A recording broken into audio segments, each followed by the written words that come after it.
we are discussing the Reynolds transport theorem, and we discussed and defined what a system is. We defined what a system is, what a control volume is.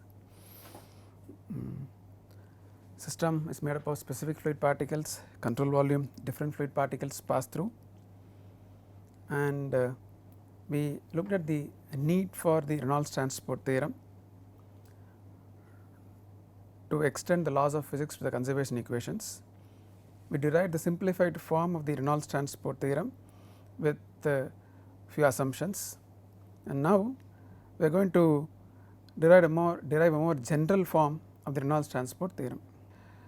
To understand in what way it is general, first let us look at the assumptions which were used to derive the simplified form of Reynolds transport theorem. Fixed control volume, we are going to continue with that, and then this is the geometry which we used for deriving the simplified form, and we derived it for one inlet and one outlet. We are going to extend to multiple inlets, multiple outlets. Not alone that, we are going to extend to the case where any part of the surface can be inlet, any part of the surface can be outlet.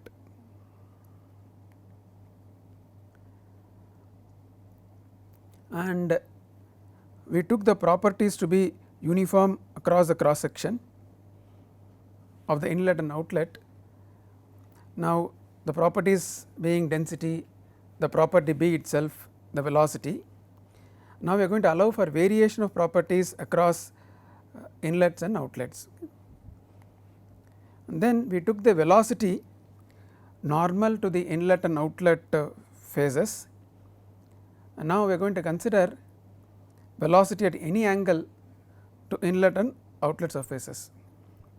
So, we are going to extend to multiple inlets, outlets, allow for variation of properties across the inlet, outlets, and the velocity can be at any angle to inlet, outlet surfaces. Okay. Let us see how do we extend to a control volume with multiple inlets and outlets, and this is the old geometry which you have seen. Now, what is shown here is a network of pipes to represent a control volume with multiple inlets, multiple outlets. You have inflow here, and then there is an outflow here, and then there is another inflow here. This combines with this fluid, and then it leaves through this outlet, it leaves through this outlet, and finally it leaves through this outlet. So, you have a network of pipes with 2 inlets and then 4 outlets. So, in general you can have multiple inlets and then multiple outlets. Why do we extend to multiple inlets and outlets? Because our usual control volume, usual equipments can have multiple inlets, multiple outlets. Okay. What is shown here is a physical model with multiple inlets and multiple outlets. Let us say you have flow entering here, flow entering through these 3 inlets, and then flow goes out through these outlets. So, as a physical model, so that you can easily understand what do we mean by control volume with multiple inlets and then multiple outlets. Okay. Now, we are going to make it little more all the more general by considering any arbitrary shape with some portion to be inlet and then some portion to be outflow. How do we imagine? We combine all the surfaces through which there is inflow into an inflow surface, and then all the surfaces through which there is outflow into a outflow surface. So, our control volume is made equivalent to control volume where part of the surface is inflow, part of the surface is outflow. So, that it is very general, need not be a particular geometric shape like this or proper geometric shape like this. It could be any surface where part of the surface is inlet, part of the surface is outlet. and that is what is shown here. It is the control volume is drawn to a arbitrary shape here, so that the equation which we are going to derive is applicable for any arbitrary shape, okay. And what is shown here, same as this control volume, this brown dashed line represents the fixed control surface, and then as we have seen earlier, it also represents the system, and both of them are coinciding at time t, okay. So, just in this case the control volume and system had a simple easily understandable geometry. In this present case they have some arbitrary shape, but conceptually they are same, meaning that you have a fixed control surface, you have a system, and both coincide at time t. And now just like here we had the system moved because of the fluid flow through the control volume, here again this blue dashed line represents the surface of the system which has moved through the control volume, okay. And just like here we have region 1 through which there was flow into the control volume, and then region 2 which represents the volume of fluid which has crossed the control surface and left the control volume. And as we have seen earlier, we have control volume minus 1, okay. So, we have analogous description between this region 1 and this region 1, similarly this region 2 and this region 2, and this control volume minus 1 and this control volume minus 1. Conceptually they are same, in terms of physical meaning they are same, only in terms of geometry they are different. You have well defined geometry in this case, some arbitrary shape, arbitrary configuration in this case, okay. To better visualize, taken a duster purposefully which is easily available in a class, and which has some kind of arbitrary shape here, and then of course these are well defined shapes here. So, part of the surface is inlet, part of the surface is outlet, and that is what we have taken, and as the system moves through the control volume, you have region 1, region 2, and then control volume minus 1 as the remaining region, okay. I discuss the analogy between these two geometries, so that most of the steps are common to both the derivations except a few terms, and hence I discuss the analogy between these two control volumes, okay. Okay. Now, what are the steps which are common to both the control volumes, okay. This step which tells that the rate of change of property of a system in terms of delta B system by delta t is equal to B system at t plus delta t, B system by t divided by delta t. This step is common, okay, to both the control volumes. Now, here again we have taken the system and control volume to be coinciding, so this step is also valid. Now, as in the earlier case, here also the system moved partly out of the control volume, and we have corresponding regions 1, 2, and then control volume minus 1. So, this expression which relates B system at t plus delta t to B control volume at t plus delta t, B region 1 t plus delta t, and B region 2 t plus delta t is also valid. Now, the difference in the property of the system divided by delta t, where we substitute for B system this expression, and at t plus delta t this expression, and for B system at t this expression is also valid. The next step is rearrangement, of course going to be valid. What did we do later? We took a limit of this equation delta t tending to 0, that is also valid. The left hand side becomes the rate of change of property for the system, this becomes the rate of change of property for the control volume. What is the significance of this? Rate at which the property leaves the control volume, and this tells the rate at which property enters the control volume. Till this everything is same as the derivation which I have done for the simple control volume, but now we are extended for arbitrary control volume with the corresponding meaning of 1, 2 and then control volume in system. Now, this last step where we found an expression for B dot out in terms of these properties, namely density, the property per unit mass, the area, the velocity, both for outflow and inflow, is restricted to the geometry which I have considered, to the control volume which I have considered. So, only this expression, even in this expression, only these two terms are not applicable for any general control volume. So, what is that we are going to do now? Express B dot out and B dot in for any general control volume, okay, and that is what we are going to do now. Now, we will extend the expressions here, so that is applicable for any general control volume. Okay. Now, let us consider the outflow through the control surface, which is easier to discuss first.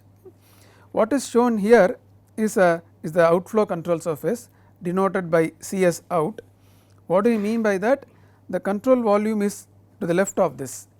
So, you have the control volume and this is the control surface, okay, and flow takes place out of the control volume through this control surface. That is important because we identify the direction of area with a normal, and that normal is always outward drawn normal. So, the control volume, this is inside and this side is outside. So, what I have taken here is a small area dA, and then the direction of area is indicated by the normal to the area, and this is the normal, and that normal is drawn outward, or in short we say outward normal. Why is it outward normal? The control volume is on this side and this is the outside to the control volume. Now, what is shown here is also a velocity vector which represents the velocity of fluid flow through this small area, and now unlike the earlier case the velocity vector was along the normal to the surface. Now, we have allowed for variation in the angle between the velocity vector and the normal to the face. We said we are going to extend to the case where the velocity vector can make any angle with the normal to the plane, and that is why the normal is in one direction. They have a plane here and then the normal, and that normal and the velocity through the face are making angle theta between each other. Now, why did we consider a small area dA? We said we want to extend where the properties change across the surface area. So, that is why I take a small area so that I can integrate over the control surface, so that I allow for variation across the surface. That is why we take a small area dA and we will find out what is the rate of flow of property through the small area, then integrate for the entire control surface, so that we allow for variation across the control surface. Okay. Let us do that quantitatively in terms of expressions. Okay. Delta B represents the amount of property which flows out through the control surface. Okay. Delta B represents the amount of property which has flown out of the control volume through the control surface. Now, just like in the earlier case, we will express that in terms of delta V, where delta V is the volume of liquid which has flown out of the control volume. You multiply by density, multiply by the property value per unit mass. So, this three terms put together gives you the amount of property associated with the volume which has left the control volume. Okay. Now, how do we express this delta V, the volume of liquid which has left the which is leaving the control volume, okay. And that is what is shown in this figure. The area dA is shown here, and then this volume delta V is equal to the length delta Ln into the small area dA. What is delta Ln? Is the length along the normal to the surface. So, you have a surface, a small area, you have a normal to that, the volume is that area multiplied by the length perpendicular to that area, and that is what is given, that is what gives us delta V, delta Ln into dA. What is to be kept in mind is that the delta Ln is perpendicular to the area. Now, what is that we know? What is the length we know? We know the velocity of the fluid. So, what we know is this distance delta L, which represents the length, the distance travelled by velocity over a time interval delta t. Okay. To repeat, we are given the velocity vector v, and what is the length we know? This length delta L, and that length represents the distance travelled by the fluid along the direction of velocity. So, we know this delta L, which is given by the velocity into the time interval delta t. What we want is length along the normal, what we know is the length along the velocity vector, okay, which means that to find out this length, I take a projection of this delta L along the direction of the normal, which is nothing but this length multiplied by the cos of the angle between them, which is cos theta, and that is what is shown here. We have B as such, rho as such, delta V has been represented in terms of dA, the small area, multiplied by the length perpendicular to the area. That length perpendicular to the area has been represented in terms of the length delta L, which represents the distance travelled by the fluid in a time delta t, multiplied by the cosine of the angle between the two directions. So, that I take the projection. Now, this delta L we said is the distance travelled by the fluid in time delta t. So, multiply the velocity into delta t. So, finally, this expression represents the amount of property which has left the control volume through the outflow control surface. Now, what do we do? As we have done earlier, we will take the limit delta t tending to 0, we divide by, we take the limit delta t tending to 0 of delta p divide by delta t. So, take the earlier expression, divide by delta t, and then we get rho b v cos theta into dA. What does this represent? This represents the rate. Now, it represents rate. Earlier it was amount, now it represents rate at which the property leaves the control volume, okay, through the outflow control surface. But what does this rate represent? Whatever rate leaving through this small area, that is why it is denoted as dB dot out. dB represents that this rate is for a small area, and dot represents it is rate, and out represents that it is leaving the control volume. Okay. Now, what is it we are interested? We want this rate for the entire control surface.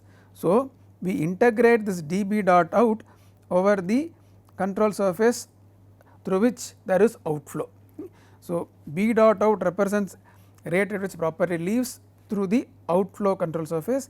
This represents only through a small area in that, okay. And we substitute of course rho b v cos theta dA, and of course we know v cos theta can be represented in terms of the dot product between the v vector and the n vector. So, v is the velocity vector, n represents the direction of the normal. So, v dot n gives you v cos theta, n is a unit normal vector.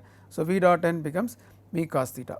So, this expression, integral expression, represents the rate at which the property leaves the control volume through the outflow control surface. Okay. Now, we have taken two things into account by this integral expression. One, the any angle between the velocity vector and the normal vector. Secondly, by taking a small area and then integrating, we allowed for variation of the properties, namely density, B and velocity within the area. Those were our objectives, and by considering a very general shape of the control volume, we allowed for multiple inlets, multiple outlets. That is where we started off, and not even multiple inlets, multiple outlets, any part of the surface can be inlet or outlet. Okay. Now, let us repeat this analogously for the inflow control surface. Okay. Now, what is shown here is the inflow control surface. What does it mean? The control volume is on this side and this is the outward region or outside region for this control volume, and that is why, as we have discussed earlier, the normal is always drawn as an outward normal, which means it should point away from the control volume. The control volume is on the right, and that is why this is the inflow surface through which there is fluid flow entering the control volume, and n always should be drawn. It is a convention that you always draw n as an outward normal, and that is why it is pointing outwards.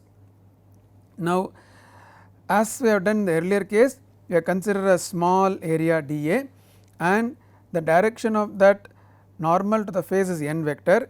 The direction of the velocity through this small area is v vector, and theta is the angle, as in the earlier case, between the normal to the face and the v vector, normal to the area dA and to the v vector. Okay. Let us see how do we proceed in this particular case. It is almost analogous with a small difference.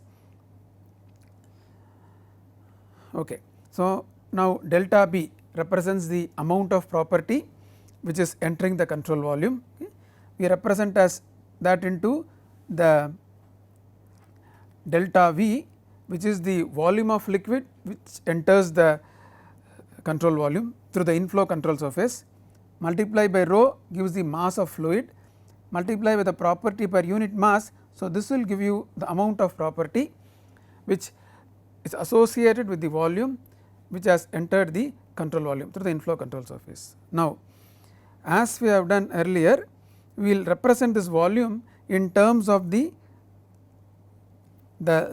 length normal to the area delta ln into dA, and that length is shown here as delta ln. Remember that that length delta ln is perpendicular to the area. So, we represent the volume in terms of the length perpendicular to the area and then multiply by the small area dA, and that volume is what is given here. Now, what is known to us, as in the earlier case, what is known is this delta L, which is the length along the velocity vector, and that represents the distance travelled by the fluid in a time interval delta t. So, we know the delta L along the velocity vector. What we want is the delta ln normal to the area. So, we take a projection of delta L along this direction, and these are related by the cos of the angle between them, but now the difference between the earlier case and the present case is that in the earlier case the angle was theta, now the angle between them is 180 minus theta. So, if you take a cosine of that, you get minus cos theta, and that is what is shown here. I have B rho as in the earlier expression. This delta ln is represented as delta L cos theta with the negative sign, because the angle between these two lengths is 180 minus theta and not theta as in the earlier case. That results in a minus sign, but keep in mind, in this case, because n vector is in this direction and velocity vector in this direction, the angle between them, theta still represents the angle between the velocity and the normal vector. That angle is going to be more than 90. So, this will be negative, the expression final value will be positive, because we have taken this as amount, that cannot be negative. So, final value will be positive value, because this negative sign and cos theta is negative, they make it as positive value. Okay. We will discuss more on that in next slide, but let us go ahead. Okay. Now, the delta L is the distance travelled by fluid along the direction of velocity. We express that in terms of the velocity into delta t. So, like in the earlier case, we divide this expression by delta t and then take limit delta t tending to 0, and what we get is the rate at which the property enters the control volume over this small area dA, as we had in the previous case. So, this expression is just divide this expression by delta t and then take limit delta t tending to 0. As we have seen earlier, by taking limit delta t tending to 0, they become instantaneous values. Now, as we have done for the outflow surface, we will integrate this expression over the entire inflow surface. dB dot in represents the rate at which property enters through a small area. So, we will integrate over the entire area of the inflow control surface. What I have done is substituted for dB dot in from this expression, and V cos theta is expressed as earlier in terms of V dot n. Remember, even in this case or always theta is the angle between the V vector and the n vector. So, V cos theta is represented as V dot n, and remember we have still minus sign, and V dot n will be negative, eventually B dot n is positive. Now, let us put them all together. We have written this expression for the Reynolds transport theorem, which relates the rate of change of property for system, rate of change of property for control volume, and what we discussed was this B dot out and B dot in cannot be represented in terms of simplified expressions, and now we have got more general expressions for them, and let us see how do we simplify that. For B dot out, we have got this expression rho b B dot n dA integrate over the outflow control surface, and we have a minus sign here, that is here, and B dot in we found out to be minus of the same integral rho b V dot n dA, but integrate over the inflow control surface. Okay, now, this minus and this minus becomes plus, and then the entire control surface is split into partly inflow and then partly outflow. So, what do? I add this control surface out and control surface in into the entire control surface. Okay. Now, the question arises, there can be part of the control surface where there is no inflow or outflow, that will not contribute because the velocity will be 0. We will discuss this also in detail in the next slide, but for the moment we have summed up the control surface out, control surface in as the entire control surface. So, this is the control volume, all these put together are the control surface. This, let us say these are the 3 inflow control surface, these 3 are the outflow control surface, these are surfaces where there is no flow. At all these surfaces there is this integral will become 0. So, I summed up and represented Cs out and Cs in as the entire control surface. Now, so B dot out minus B dot in on the right hand side becomes a simple expression, though integral of course, rho b V dot n dA. Okay, let us substitute that in this expression, okay, and then we get this equation, and let us substitute the integral form of B system and B control volume, which we have seen earlier. B system is rho b dV integrated over system, and B control volume is rho b dV integrated over control volume,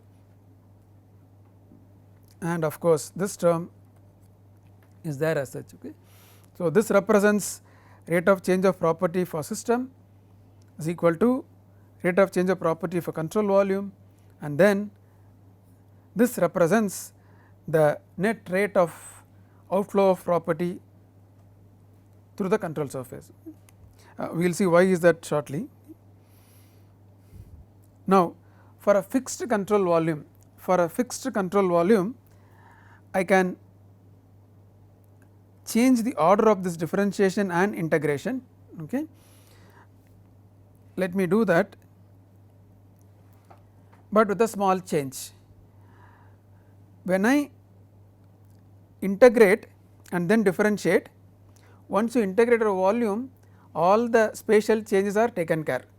So, after you integrate, only time is the only independent variable. So, I used d by dt here. I will repeat again, this is a volume integral. Once you integrate over volume, all the spatial variations are taken into account. So, after you integrate, it is a function of time only. and that is why we have used d by dt. Now how am I able to bring the d by dt inside? Because the boundary of the control volume, the control surface is not changing. So the volume you can bring in the d by dt inside the volume integral, but when you do that, now rho b, both rho and b or rho b put together can be a function of both space and time, and hence this becomes a partial derivative. You can bring in because the boundary is fixed, but when you bring in these are can be functions of space, and hence the total derivative becomes a partial derivative, because they are functions of both space and time anyway. Okay. And this is the general form of the Reynolds transport theorem. Okay. We look at the significance shortly, but before that what we will see now is this particular term rho b v dot n dA, what does it represent, how does it take care of automatically inflow and outflow.